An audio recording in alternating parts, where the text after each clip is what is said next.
If you're working past 60, this video is for you. Because I want to give you my honest advice, not the kind you read in financial blogs or hear in fancy seminars. I'm talking about the real, raw truth from what I've seen and from what many retirees wish they had done differently. Let's start with this. Working past 60 doesn't mean you failed. It doesn't mean you didn't plan well or missed your chance. In fact, for many, it's a conscious choice to stay active, to keep purpose, to stay connected. But let's be honest, it feels different. The body slows down, the energy fades faster, the workplace changes, even how people look at you changes. And that's why, if you're still working, your mindset has to shift from working hard to working smart. Because here's the truth, at this stage, every ounce of your time and energy matters. Every choice counts. So my first piece of advice is simple but powerful. Protect your energy like it's your last paycheck. You can earn more money, but you can't earn more time, health, or peace of mind. If you're still showing up every morning, make sure it's worth showing up for. Don't spend your final working years doing something that drains your soul or leaves you counting the days until Friday. Instead, find ways to make your work lighter, physically and emotionally. Negotiate fewer hours, delegate tasks that exhaust you, or even switch roles if possible. I've seen people in their 60s push through, saying just a few more years, only to end up in hospitals or forced retirement because their bodies gave out first. Don't let that be you. Pace yourself. Listen to your body. Rest isn't a weakness, it's maintenance for longevity. Now, the second piece of advice, and I can't stress this enough, invest in your body as if it's your new career. Because after 60, your body is your most valuable asset. Forget the car, forget the house. Your real wealth is how well you can move, breathe, sleep, and wake up pain-free. If you're working, your health is literally the foundation holding your life together. So treat it that way. Walk every day, stretch before bed, drink more water, stop skipping meals or living on caffeine. I know these sound simple, but the truth is, it's the simple habits to keep people independent into their 70s and 80s. I once spoke with a retired engineer who told me, if I could go back, I'd treat my knees and back like gold. He wasn't joking. Years of pushing himself cost him the freedom to do the things he loved most. That's why I say, take care of yourself before your body forces you to. You're not just working for income anymore. You're working for the ability to enjoy your next chapter. So protect your energy, guard your health. Because those two, once they're gone, no paycheck can replace them. Here's my third piece of advice. Don't let pride stop you from adapting. This one hits hard for many people past 60. The world has changed fast. Technology, communication, even how jobs work. Everything moves quicker now. But here's the thing. The moment you stop learning, the world starts leaving you behind. And I've seen too many good, hardworking people lose confidence not because they couldn't keep up, but because they refused to try.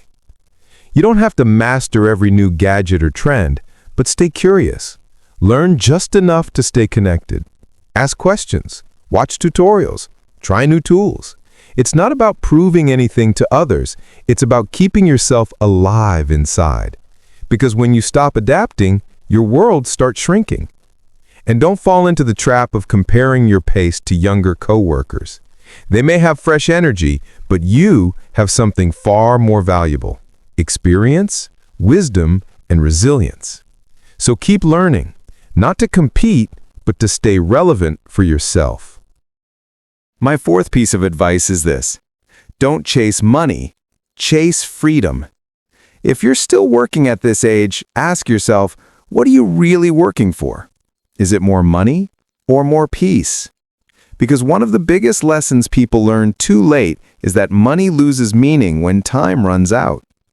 You've spent decades trading time for money.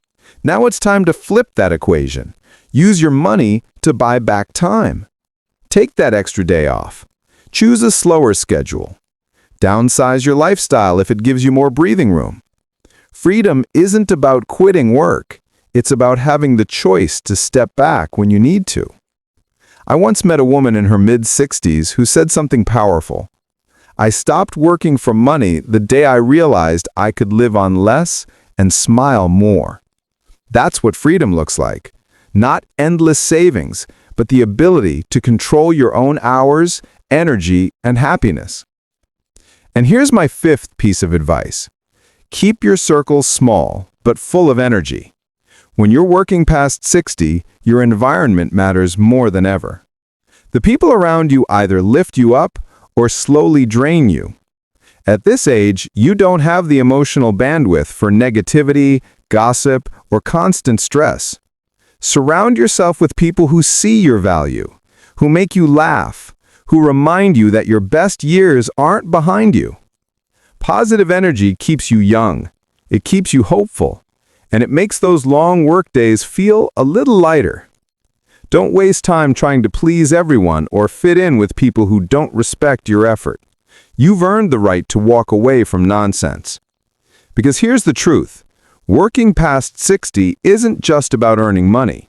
It's about maintaining dignity, finding purpose, and protecting your peace. So don't get stuck chasing numbers or approval. At this stage of life, your real success isn't measured in your paycheck. It's measured in your peace of mind. Here's my sixth piece of advice. Don't stop dreaming. It doesn't matter if you're 60, 70, or even 80. You're not done yet. The biggest mistake people make after this age is shrinking their world.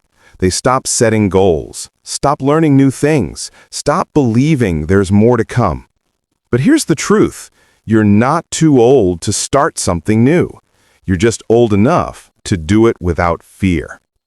Working past 60 doesn't have to mean working without purpose. It can mean building something that finally matters to you. Maybe it's a small business, a hobby you've always wanted to turn into something bigger, or mentoring younger people in your field. You have a lifetime of lessons that others would pay to learn. Don't waste that wisdom. Because purpose keeps you alive. It keeps your mind sharp and your spirit awake. Retirement isn't about stopping. It's about shifting your energy to something that feeds your soul. And that brings me to number 7. Let go of comparison. This one steals more happiness than anything else. You might see old friends fully retired, traveling, or enjoying life while you're still working, and you might start to feel behind. But comparison is poison. It blinds you to your own blessings. Everyone's path is different. Some people saved early. Some faced harder roads. Some just got lucky. But none of that defines your worth. You're still standing. You're still working. You're still trying. And that alone is something to be proud of. Don't let anyone make you feel small for still being in the game. Because staying in motion, even when life slows down, takes strength most people will never understand. And here's my 8th and final piece of advice. Plan your exit before life forces it. You may still be working now, but think about what comes next. Don't wait for your body or your boss to decide for you. Start building your next chapter today. Maybe that means working part-time later, volunteering, consulting, or simply taking time to rest. Whatever it is, make it your choice. Too many people wait until they're forced to stop, and by then, they feel lost. But if you start planning now, you can step into that next phase with confidence, not fear. Work should end, but purpose should never stop. And here's my honest truth. Working past 60 doesn't mean your best years are gone. It means you still have more to give. You still have time to create, to teach, to live fully. But now, it's not about pushing harder. It's about working wiser, living lighter, and protecting the peace you've earned. You've already proven your strength by making it this far. Now it's time to use that strength to live on your terms. So if no one's told you this lately, you're doing enough. You've done enough, and you still have time to live the way you've always wanted. Thank you for watching. If this video spoke to you, give it a like, subscribe, and share it with someone who needs to hear it. Because sometimes the right message at the right time can change everything.